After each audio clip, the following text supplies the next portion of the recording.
ಎಲ್ರಿಗೂ ನಮಸ್ಕಾರ. ಪ್ರಿಮಾನು TV Kannada YouTube ಚಾನಲ್ಗೆ ನಿಮ್ಮೆಲ್ರಿಗೂ ಕೂಡ ಸ್ವಾಗತ.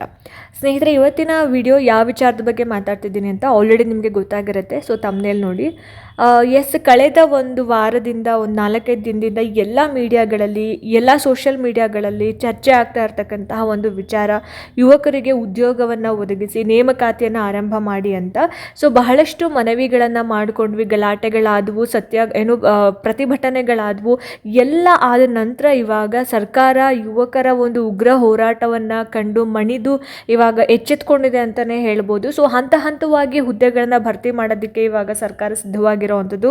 ಸೊ ಇವಾಗ ಆಲ್ರೆಡಿ ನೀವು ತಮ್ಮನೆಲ್ಲ ನೋಡಿರ್ತಾರೆ 24,300 ಹುದ್ದೆಗಳು ಅಂತ. ಸೊ ಯಾವಾಗ ಅಧಿಸೂಚನೆ ಆಗಬಹುದು, ಹಾಗೆಯೇ ಯಾವ ಇಲಾಖೆ ನೇಮಕಾತಿಯನ್ನು ಮಾಡಿಕೊಳ್ಳುವಂತಹ ಒಂದು ಜವಾಬ್ದಾರಿಯನ್ನು ತಗೊಳುತ್ತೆ, ಜೊತೆಗೆ ಯಾವ್ಯಾವ ಇಲಾಖೆಗಳಲ್ಲಿ ಎಷ್ಟು ಹುದ್ದೆಗಳು ಖಾಲಿ ಇದ್ದಾವೆ ಅನ್ನೋದ್ರ ಬಗ್ಗೆ ಇವತ್ತಿನ ವಿಡಿಯೋ ಆಗಿರುತ್ತೆ. ಯಾರೆಲ್ಲ ಈ ವಿಡಿಯೋನ ನೋಡ್ತಾ ಇದ್ದೀರಾ ಎಲ್ಲೂ ಕೂಡ ಸ್ಕಿಪ್ ಮಾಡದೆ ಪೂರ್ತಿ ವಿಡಿಯೋನ ನೋಡಿ, ಜೊತೆಗೆ ಸಬ್ಸ್ಕ್ರೈಬ್ ಮಾಡ್ಕೊಂಡು ನೋಡೋದನ್ನು ದಯವಿಟ್ಟು ಮರಿಬೇಡಿ ಅಂತ ಹೇಳ್ತಾ ಜಾಸ್ತಿ ತಡ ಮಾಡೋದು ಬೇಡ, ಬನ್ನಿ ಆದಷ್ಟು ಬೇಗ ಇವತ್ತಿನ ವಿಡಿಯೋನ ಶುರು ಮಾಡ್ತಾ ಹೋಗೋಣ. ಸ್ನೇಹಿತರೆ, ನೀವಿಲ್ಲಿ ನೋಡ್ತಾ ಇರ್ಬೋದು 24,300 ಹುದ್ದೆ ಆರಂಭಿಕ ಭರ್ತಿ ಅಂತ. ಅಂದರೆ 1,00,000 ಹುದ್ದೆಗಳನ್ನು ಭರ್ತಿ ಮಾಡಬೇಕು ಅಂತ ಹೇಳಿಬಿಟ್ಟು ಸರ್ಕಾರ ಇವಾಗ ಇರೋವಂಥದ್ದು.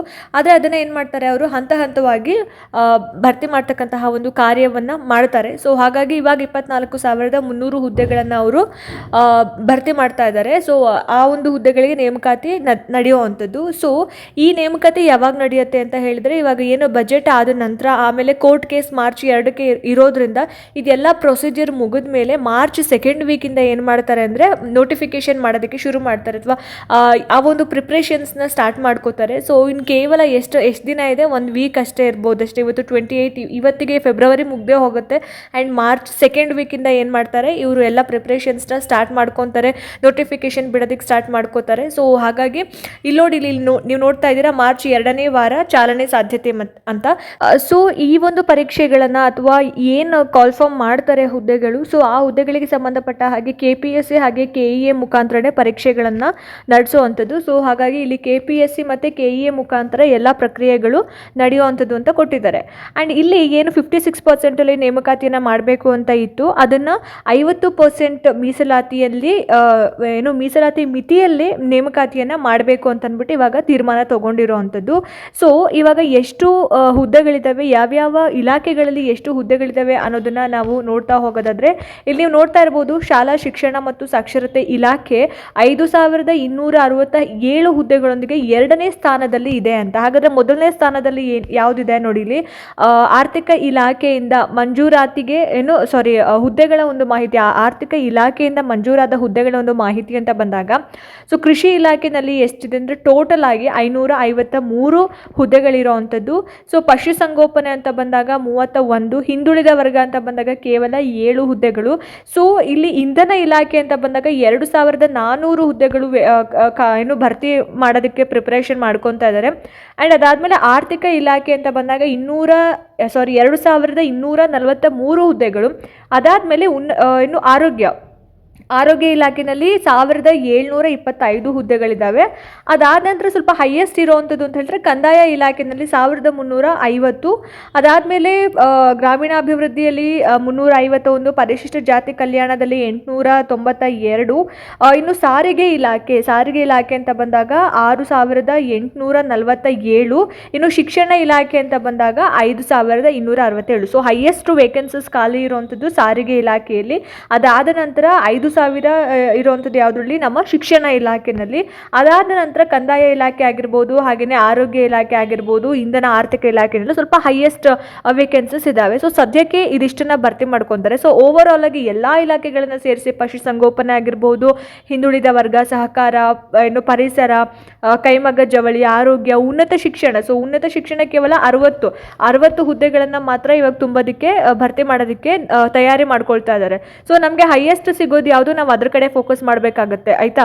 ಸೊ ನೆಕ್ಸ್ಟ್ ವಿಡಿಯೋದಲ್ಲಿ ನಾನು ಯಾವ್ಯಾವ ಹುದ್ದೆಗಳಿಗೆ ಏನೇನು ಕ್ವಾಲಿಫಿಕೇಷನ್ ಇರಬೇಕು ಅನ್ನೋದನ್ನು ಕೂಡ ನಾನು ತಿಳಿಸ್ಕೊಡ್ತೀನಿ. ಸೊ ಇವಾಗ ಎಷ್ಟು ಹುದ್ದೆಗಳಿದ್ದಾವೆ ಯಾವ್ಯಾವ ಇಲಾಖೆಯಲ್ಲಿ ಅನ್ನೋದನ್ನು ಫಸ್ಟ್ ತಿಳ್ಕೊಬೇಕಾಗುತ್ತೆ. ಆ್ಯಂಡ್ ವಸತಿ ಇಲಾಖೆ ಅಂತ ಬಂದಾಗ ನಮಗೆ ಜಸ್ಟ್ 38 ವೇಕೆನ್ಸೀಸ್ ಮಾತ್ರ ಫಿಲಪ್ ಮಾಡ್ಕೊತಾರೆ.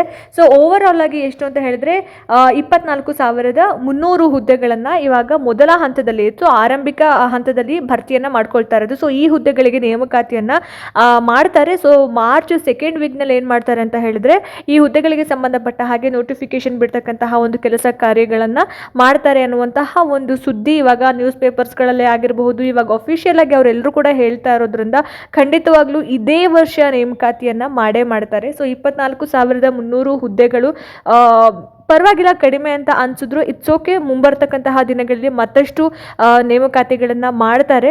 ಸೊ ಹಾಗಾಗಿ ಈ ಒಂದು 24,300 ಹುದ್ದೆಗಳನ್ನು ನೋಡಿದ ಮೇಲೆ ಇನ್ನೂ ಸಮಯ ಇದೆ ಅಂತ ರಿಲ್ಯಾಕ್ಸ್ ಆಗಬೇಡಿ, ಕಾಂಪಿಟೇಷನ್ ಜಾಸ್ತಿ ಇದೆ ಅಂತ ಹೆದರಬೇಡಿ.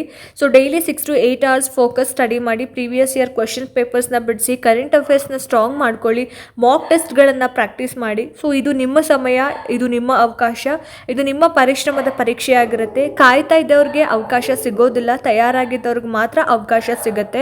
ಸೊ ಬಹಳಷ್ಟು ವರ್ಷಗಳಿಂದ ಏನು ಸ್ಪರ್ಧಾತ್ಮಕ ಪರೀಕ್ಷೆಗಳಿಗೋಸ್ಕರ ತಯಾರಿ ನಡೆಸ್ತಾ ಇದ್ದಂಥವ್ರಿಗೆ ಇದು ಒಳ್ಳೆ ಸುವರ್ಣ ಅವಕಾಶ ಅಂತಲೇ ಹೇಳ್ಬೋದು. ಕೆಲಸ ಚಿಕ್ಕದಾದರೂ ಪರವಾಗಿಲ್ಲ, ಒಟ್ಟಿನಲ್ಲಿ ಒಂದು ಸರ್ಕಾರಿ ನೌಕರರಾಗಬೇಕು ಅನ್ನುವಂತಹ ಒಂದು ನಿಮ್ಮ ಕನಸಿಗೆ ಇದನ್ನು ಒಂದು ಬೇಸಾಗಿಟ್ಕೊಂಡು ಇಷ್ಟು ಹುದ್ದೆಗಳಲ್ಲಿ ಯಾವುದಾದ್ರೂ ಒಂದು ಹುದ್ದೆಯನ್ನು ಪಡ್ಕೊಳ್ತಕ್ಕಂತಹ ಒಂದು ಪ್ರಯತ್ನ ಮಾಡಿ. ಎಲ್ರಿಗೂ ಆಲ್ ದ ವೆರಿ ಬೆಸ್ಟ್ ಅಂತ ಹೇಳ್ತಾ, ಹೋಪ್ ಈ ವಿಡಿಯೋ ನಿಮ್ಗೆ ಇಷ್ಟ ಆಗಿದೆ, ಅನುಕೂಲ ಆಗಿದೆ ಅಂತ ಭಾವಿಸ್ತೀನಿ. ಇಷ್ಟ ಆಯಿತು ಅಂತಂದರೆ ದಯವಿಟ್ಟು ಲೈಕ್ ಮಾಡಿ, ಶೇರ್ ಮಾಡಿ, ಹಾಗೆ ನಿಮ್ಮ ಅನಿಸಿಕೆ ಅಭಿಪ್ರಾಯಗಳೇನೇ ಇದ್ರೂ ಕೂಡ ನನಗೆ ಕಾಮೆಂಟ್ ಸೆಕ್ಷನ್ನಲ್ಲಿ ತಿಳಿಸಿ ಅಂತ ಹೇಳ್ತಾ, ಇದೇ ರೀತಿ ಹೆಚ್ಚಿನ ವೀಡಿಯೋಸ್ಗಳಿಗೋಸ್ಕರ ನಿರಂತರವಾಗಿ ನನ್ನ ಚಾನಲನ್ನು ನೋಡ್ತಾ ಇರಿ.